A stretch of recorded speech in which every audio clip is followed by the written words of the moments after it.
एक 10 साल की कम उम्र बच्ची जो कि अपनी बीमार माँ की कफ़ालत करने पर लगी हुई थी। उसकी माँ बीमार होने के साथ बहुत बूढ़ी भी हो चुकी थी, जिसके लिए वो अपना घर-बार चलाने के लिए एक सेठानी के घर काम करती थी। एक दिन वो सेठानी के घर झाड़ू-पोछा कर रही थी कि सामने बहुत ज़्यादा मिठाइयाँ पड़ी थी। पीछे से सेठानी आती है और उसको कहती है कि दिवाली के लिए मिठाइयाँ हैं, ऐसा करो तुम इसके दूसरे कमरे में जाकर रख दो और साइड पर रख दो, ये दिवाली में इस्तेमाल होंगी। जैसे ही वो बच्ची खड़ी होती है, उसको मिठाइयाँ देखकर उसके मुँह में पानी आ जाता है और वो बहुत उसका मन हलचल करने लगता है कि काश मैं एक मिठाई खा सकती, इसमें तो ये मिठाई देखने में बहुत मज़े की लग रही है।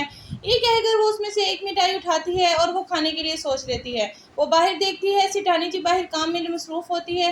वो कह रही होती है कि सेठानी जी ने तो नहीं देखा मुझे, ना ही वो देख सकेंगी। अगर इसमें इतनी सारी में से एक मिठाई अगर कम भी हो जाएँगी, तो उनको बिल्कुल पता नहीं चलेगा और ना ही वो जान सकेंगी। ऐसे कहकर वो एक मिठाई खा जाती है और उसको बहुत मज़े की लगती है। चूँकि वो बहुत गरीब घर की बेटी होती है और उसके लिए इतनी मिठाइयाँ अफ़ोर्ड करना नाक़ाबिल कबूल होता है। इसके लिए वो सोचती है कि ये मिठाई तो इतनी मज़े की थी, दूसरी मिठाई तो देखने में और भी मज़ेदार लग रही हैं। अगर मैं एक और मिठाई खा जाऊँगी तो फिर भी नहीं पता चलेगा, ये कहकर वो एक और मिठाई खा जाती है। ऐसे करके वो थोड़ी-थोड़ी करके बहुत सी मिठाइयाँ खा लेती है और वो सोचती है कि कल दिवाली है, कल दिवाली पे सब घरों में मिठाइयाँ बटेंगी, सब घरों में मिठाइयाँ खाएँगे। अगर मैं अपनी माँ के लिए भी थोड़ी बहुत मिठाइयाँ ले जाऊँ तो सेठानी जी को बिल्कुल पता नहीं चलेगा। ऐसा करती हूँ, 2-3 मिठाइयाँ अपनी माँ के लिए भी रख लेती हूँ। उनको बिल्कुल भी पता नहीं चलेगा कि मैंने अपनी माँ के लिए मिठाइयाँ रखी हैं। ऐसे मेरी माँ की दिवाली भी अच्छे से गुज़र जाएगी। हो सकता है उनको थोड़ी-सी खुशी मिल जाए। ऐसे कहकर वो उधर से थोड़ी मिठाइयाँ उठा लेती है और वो छुपा लेती है। वो मिठाइयाँ छुपाते ही वहाँ से जाने लगती है। जैसे ही वो वहाँ से जा रही होती है कि अचानक वो बहुत ज़्यादा घबरा जाती है। घबराहट में जैसे ही वो बाहर निकलती है, उसके हाथ से सारी मिठाइयाँ गिर जाती हैं। सामने ही सेठानी खड़ी होती है। सेठानी को वो देखकर बहुत गुस्सा आता है। वो उसको बहुत बुरा-भला कहती है और उसका बहुत अपमान करती है कि तुम चोरनी हो, तुमने मेरे घर से मिठाइयाँ चुराई हैं, तुम्हें पता था ना ये दिवाली की मिठाइयाँ हैं। ऐसे कहकर वो सब गाँव वालों को इकट्ठा कर लेती है और सब गाँव वालों के सामने उसकी बहुत ज़्यादा इंसल्ट करती है। इतनी बेइज़्ज़ती करती है और उसकी माँ का भी बहुत ज़्यादा अपमान करती है। सब गाँव वालों के सामने उसका इतना अपमान करती है, वो लड़की कहती है कि मुझे चोर मत कहो, मैं चोर नहीं हूँ, मैंने सिर्फ़ थोड़ी-सी मिठाई ही तो ली थी। वो ये अपमान सह नहीं पाती और वो खुदकुशी करके पंखे के साथ लटकती है और मर जाती है। जैसे ही उसकी माँ उसको देखती है, उसकी माँ भी ये सदमा सह नहीं पाती और उसकी माँ भी फौरी तौर पर मर जाती है। मगर जैसे ही वो खुदकुशी करती है, अब वो एक चुड़ैल बन जाती है और वो कहती है कि अब मैं किसी को भी दिवाली में मिठाई नहीं खाने दूँगी। इन्होंने मुझे थोड़ी-सी मिठाई खाने पर चोर बना दिया ना, अब मैं किसी को भी नहीं खाने दूँगी। अब मैं सबको यूँ ही मिठाई के बगैर दिवाली मनानी पड़ेगी। ठीक है, अगर सब दिवाली के फंक्शन चल रहे होते हैं और सब मिठाइयाँ तैयार करने में मसरूफ़ होते हैं। मिठाइयाँ इतनी लज़ीज़ होती हैं कि खुशबू से पूरा गाँव महक उठा होता है। इस मकसद के लिए तमाम हलवाइयाँ मिठाइयाँ बना रहे होते हैं, तभी चुड़ैल आती है और सबकी मिठाइयाँ खा जाती है। क्योंकि उसने अपने आप से वादा किया होता है कि अब दिवाली पे किसी को भी मिठाई नहीं खाने दूँगी, ताकि उनको पता चले कि मिठाई के बगैर दिवाली गुज़ारने का क्या मज़ा होता है। इन सब ने मुझे चोर बना दिया ना, ये कहकर वो सोचती है और वो सबके घरों में जाती है और सारी मिठाइयाँ खा जाती है। उस दिन के बाद किसी ने भी दिवाली पर मिठाई खाना नसीब नहीं होती। वहाँ हलवाई तमाम अपनी मिठाइयाँ तैयार करने में मसरूफ़ होते हैं। अब मिठाई तैयार भी नहीं होती कि सबके घरों में मिठाइयाँ ख़त्म हो जाती है। सेठानी जी जब अपने कमरे में मिठाई लेने के लिए जाती है, तो उसके कमरे में मिठाई नहीं होती और वो बहुत ज़्यादा परेशान हो जाती है कि हे भगवान! मेरी मिठाई कहाँ चली गई? मैं अभी तो रख कर गई थी। अब तो वो चोरनी भी नहीं रही जो मिठाइयाँ जिस पर मैं शक कर सकूँ। अब ये मिठाइयाँ कहाँ चली गई? ऐसे कहकर सबके घरों में मिठाइयाँ गायब हो जाती हैं और वो सब जगह ये हंगामा हो जाता है कि मिठाइयाँ चोर, मिठाइयाँ चोर, मिठाइयाँ चोर। गाँव में कोई मिठाई चोर करने वाला आ गया है। मगर किसी का भी शक चुड़ैल पर नहीं जाता कि कोई चुड़ैल भी आ सकती है जो मिठाइयाँ खा सकती है, क्योंकि चुड़ैल तो इंसानों को खाती है, भला मिठाइयाँ खा सकती है वो। ऐसे कहकर सेठ भी अपने अपने कमरे में जाता है और मिठाई ढूँढने लगता है, लेकिन चुड़ैल उसकी भी सारी मिठाइयाँ खा जाती है। सारी मिठाइयाँ जहाँ-जहाँ, जो-जो छुपाता है वो सब कुछ ढूँढ-ढूँढ कर सारी मिठाई खा जाती है। सेठ ने अपनी अलमारी में लॉकर में मिठाई रखी होती है। उसका ख़्याल होता है कि कोई भी चोर इधर से मिठाई नहीं गायब कर सकता, मगर वो भी एक बहुत बड़ा हंगामा बर्पा कर देता है। ठाकुर साहब पूरे गाँव में शोर कर देते हैं कि ओ भगवान! मैंने लॉकर के अंदर ये मिठाई रखी थी, ये लॉकर से कहाँ चली गई? ऐसा कहकर सारे गाँव में एक हंगामा बर्पा हो जाता है, सब गाँव वाले इकट्ठे हो जाते हैं। मगर सब गाँव वालों को ये मामला नहीं समझ आ रहा होता, आखिर ये मिठाई चोर है कौन? इतनी मिठाइयाँ खा कैसे जाता है? और इतनी मिठाइयाँ शहर से बाहर कैसे जा रही है? और अगर बाहर जा भी रही है तो किसी ने तो देखा होगा, कोई तो मुलव्विस होगा, कुछ ना कुछ तो गड़बड़ है। ऐसे कहकर सब इकट्ठे होते हैं, मगर किसी को कुछ समझ नहीं आ रहा होता। 20 साल सब घर वाले बहुत परेशान होते हैं और साथ ही पूरा गांव भी एक हंगामा बरपा हो जाता है कि इसका कोई ना कोई तो हल होगा, कोई ना कोई तो हल तलाश करना पड़ेगा।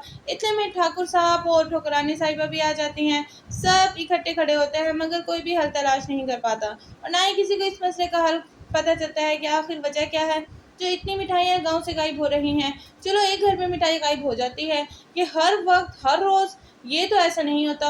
और दिवाली पे ही स्पेशल क्यों गायब होती हैं? आम रूटीन में तो हमारी जितनी मर्जी मिठाइयाँ रखी हों कभी गायब नहीं होती। ऐसे वक्त गुजरता जाता है और चुड़ैल बिल्कुल शांत होती है। फिर से दिवाली आती है और सब लोग बड़े परेशान हो जाते हैं। चुड़ैल बहुत खुश होती है कि दिवाली आने वाली है, अब फिर से बहुत सारी मिठाइयाँ खाने को मिलेंगी। अब देखना मैं इन सबको बताऊंगी कि मिठाई खाना कैसा होता है और मिठाई के बगैर दिवाली मनाना कैसा होता है। इन्होंने मुझे चोर बनाया था ना, मैंने बस ज़रा सी तो मिठाई खाई थी, इन्होंने मुझे चोर बनाया और मेरा अपमान हुआ और मैंने खुदकुशी कर ली। मेरी वजह से मेरी माँ भी जिंदा न रह पाई। फिर से दिवाली का दिन आता है, सब लोग अपनी मिठाइयाँ जगह जगह छुपा देते हैं। किसी को नहीं समझ आ रही होती, कोई बेड के नीचे छुपा देता है, कोई मटके के अंदर छुपा देता है और कोई कहीं छुपा देता है। अगर किसी को ये होता है कि हर कोई चोर चोर चोर के इंतजार में होता है, मगर किसी का भी चुड़ैल की तरफ ध्यान नहीं जाता कि आखिर ये चुड़ैल का भी मामला हो सकता है। इतने में ठाकुर साहब और ठकुरानी जी तमाम दोनों आपस में बात कर रहे होते हैं। ठकुरानी जी कहती है कि अब मैंने ऐसी जगह मिठाई छुपाई है कि चोर चाह कर भी चोरी नहीं कर सकता। ये कहकर वो परिंदे के घोंसले में मिठाई छुपा देती है और एक आदमी अपने लॉकर में बंद करके और चाबी अपने पास रख लेता है। ऐसे कहकर मगर वो चुड़ैल फिर भी वो वहाँ पहुँच जाती है और वो सारी मिठाइयाँ खा जाती है और मिठाई बहुत ज़्यादा मज़ेदार होती है। दिवाली का दिन आता है जब ठाकुर साहब अपनी दीवार दीवार तोड़ता है मगर उसमें बिल्कुल मिठाई नहीं पाता। वो बहुत ज़्यादा परेशान होता है, वो ज़ोर-ज़ोर से रोने लगता है कि हे भगवान, की मिठाई यहाँ से कौन चोरी करके ले जाता है? हमें कुछ नहीं समझ आ रही कि मिठाई जा कहाँ रही है। उधर सेठानी साहिबा भी जब अपनी मिठाई देखने आती है, तो वो भी मिठाई ना पाकर बहुत ज़्यादा परेशान होती है और वो ज़ोर-ज़ोर से चिल्लाने लगती है कि यहाँ से तो कोई मिठाई चोरी करने का तसव्वुर भी नहीं कर सकता था, फिर ये मिठाई चली कहाँ गई है? ये मिठाई चोरी किसने की है? और वहाँ निम्रा खड़ी बहुत ज़ोर ज़ोर से हंस रही होती है और बहुत खुश हो रही होती है क्योंकि वो सब परेशान होते हैं। वो अपना बदला हर वक्त उनसे लेती रहती है। तभी तमाम गांव वाले इकट्ठे होते हैं और वो कहते हैं हमें कुछ और तरीके से सोचना चाहिए क्योंकि ये किसी चोर का काम नहीं लगता। हमें तो लगता है यहाँ किसी का साया है जो ये सब ऐसे काम कर रहा होता है। ये सब कहकर सब आपस में एक दूसरे से सोचने लगते हैं। उधर खड़ी एक औरत तांत्रिक बाबा का पता देती है कि हमें सिर्फ तांत्रिक बाबा ही बचा सकते हैं और तो कोई नहीं बचा सकते और वही पता लगा सकते हैं किसी साय का काम है या किसी चुड़ैल का काम है। ये कहकर सब तांत्रिक बाबा के पेशेंट गोई पर कबूल हो जाते हैं और सब तांत्रिक बाबा के पास जाने लगते हैं। तांत्रिक बाबा के पास पहुंचते ही सब तांत्रिक बाबा से इस तमाम अमल बताते हैं और उसके सामने अपनी गुजारिश पेश करते हैं कि 20 साल से ज़्यादा हो गए हैं हमने दिवाली बगैर मिठाई के गुजारते हुए। हम नहीं चाहते कि हमारे साथ दोबारा ऐसा हो और हमें बहुत दुख होता है और हमें दिवाली फीकी सी लगती है। हम नहीं चाहते ये दोबारा दिवाली इस तरह से बने। आप हमें इसका हल बताएं और हमें इससे छुटकारा अता करवाएं। ये सुनकर तांत्रिक बाबा उनसे बहुत सारे सवाल करता है मगर उनके पास कोई जवाब नहीं होता कि तुम लोगों ने किसी का साया देखा है या कोई हलचल देखी है या किसी की मौत वाक़या हुई है, मगर उधर ऐसा कोई मामला नहीं पेश आया होता। तभी तांत्रिक बाबा सोचता है कि यहाँ कोई और गड़बड़ लगती है, यहाँ कुछ और घटना लगती है। ये है तो साय का काम क्योंकि कोई आम चोर इतना चोरी नहीं कर सकता और हर दिवाली पे सिर्फ वो मिठाई ही क्यों चोरी करेगा और सिर्फ दिवाली ही। ऐसे कहकर तांत्रिक बाबा एक मंत्र पढ़ने लगते हैं। तभी वो चुड़ैल हाजिर होती है और वो चुड़ैल उसको रो रो कर अपनी सारी कहानी बताती है कि इस सेठानी ने सिर्फ मुझे ज़रा सी मिठाई खाने पर दिवाली पे इसने मुझे सारे लोगों के सामने इतना अपमान किया और इसके अपमान की वजह से मेरी माँ की मौत भी हो गई। तभी मैंने ये सोच लिया कि अब मैं चुड़ैल बनकर किसी को दिवाली मिठाई नहीं खाने दूंगी और किसी की दिवाली पे मिठाई नहीं पूरी होने दूंगी ताकि इनको पता चले कि दिवाली के बगैर मिठाई का क्या काम होता है, मिठाई के बगैर दिवाली का क्या काम होता है। ये कहकर चुड़ैल बहुत ज़्यादा रोने लगती है क्योंकि वो बहुत गरीब घर की होती है और गरीब लोगों का तो बहुत ज़्यादा नरम दिल होता है। ये कहकर सेठानी जी उससे माफ़ी मांगने लगती है और उससे वादा करती है कि आज के बाद वो किसी गरीब को कोई अपमान नहीं करेगी और सब गरीबों के घर बराबर की मिठाइयाँ भेजा करेंगी। जैसे अमीरों के घर मिठाइयाँ भेजती हैं ऐसे ही गरीबों के घर मिठाइयाँ भेजा करेंगी, वो उसे माफ़ कर दें। मगर चुड़ैल उसकी माफ़ ये सब सुनकर चुड़ैल बहुत ज़्यादा रोती है। वो कहती है अगर इतना ही ख्याल तुम पहले कर लेती शायद आज मैं बची होती और आज मेरी रूह यूं ना भटक रही होती। अगर तुम यही माफ़ी मुझसे पहले मांग ली होती और अगर यही यही एहसास तुम पहले कर लिया होता तो आज तुम्हें पता है हमने कभी भी दिवाली पे कितनी भी मिठाइयाँ नहीं खाई। अगर मैंने थोड़ी सी मिठाई खा ही ली थी तो तुम्हें मुझे चोर बनाने की क्या ज़रूरत थी। ऐसे कहकर वो उसको माफ़ कर देती है और उस पर मंत्र फूंक कर तांत्रिक बाबा उसको हमेशा के लिए आज़ाद कर देता है। अब सब गाँव में सब अच्छा होता है।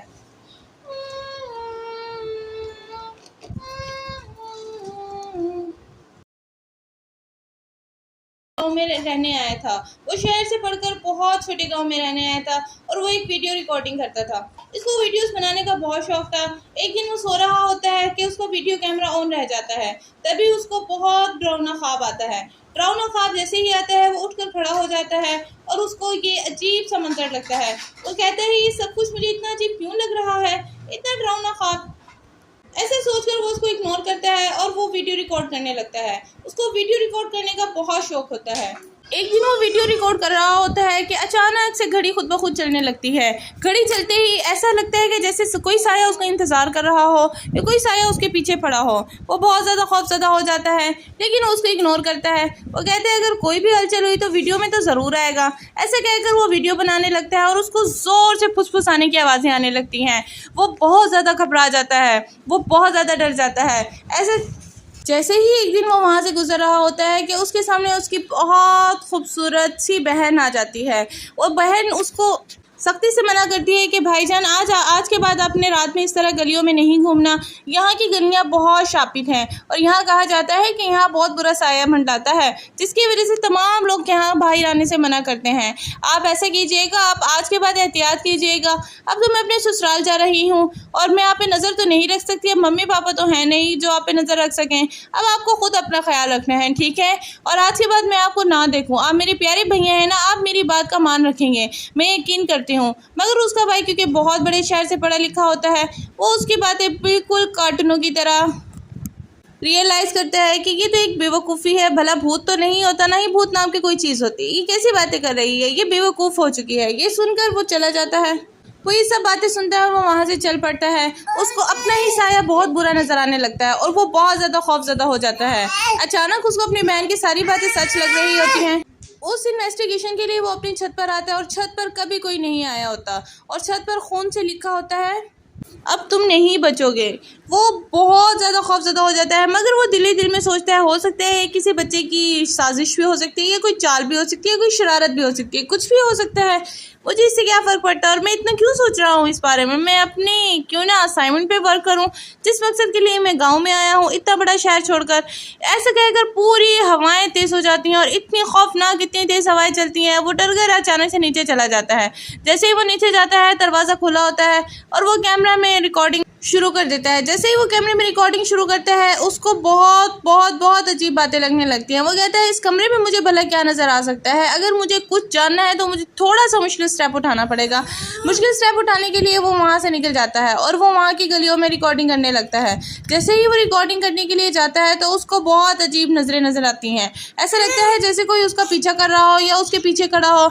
अचानक से गली की सारी लाइटें नीली होकर बंद हो जाती हैं। वो बहुत ज़्यादा खौफज़दा हो जाता है। अचानक से उसको आवाज़ें आने लगती हैं कि अब ये तुम्हारा आखिरी वक्त है। वो अपनी मोबाइल की टॉर्च ऑन करता है और वो देखने लगता है।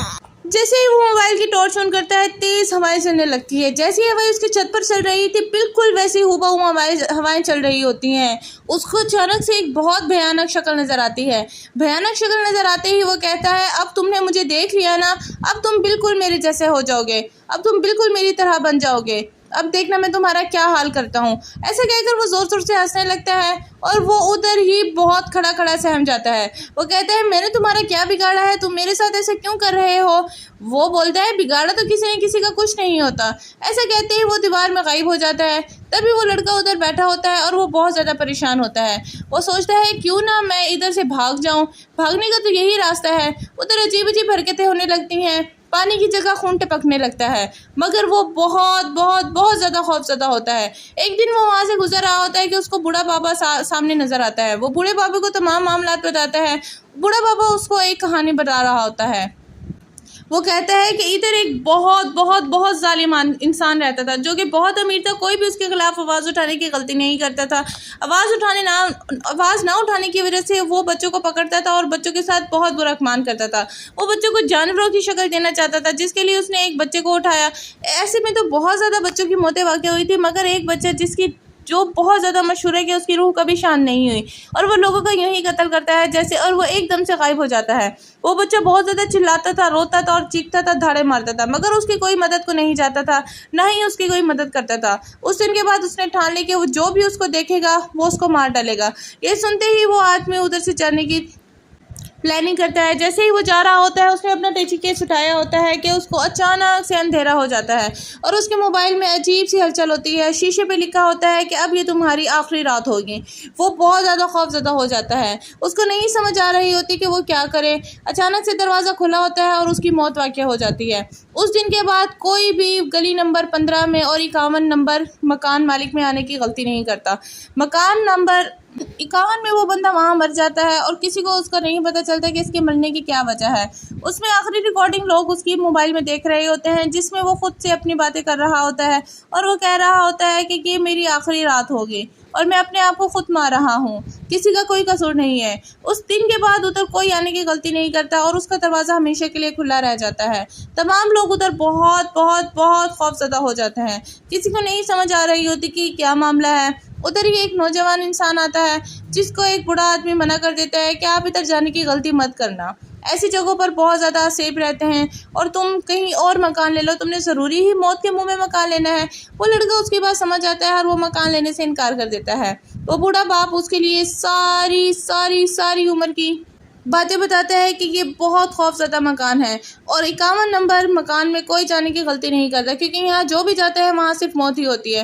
मगर एक शहरी बाबू उधर आता है जो कि बहुत बहुत बहुत खुश होता है। वो कहता है भला इतने बड़े शहर में भी इतना सस्ता मकान कोई ले सकता है? इतना सस्ता मकान कोई नहीं ले सकता, कि इतना सस्ता मकान मुझे मिल गया है कि और इतना पुरसकून माहौल, अब मैं तो बड़ा ही खुश हूँ और मुझे तो मेरे तो मज़े ही हो गए जैसे कोई लॉटरी निकल गई हो।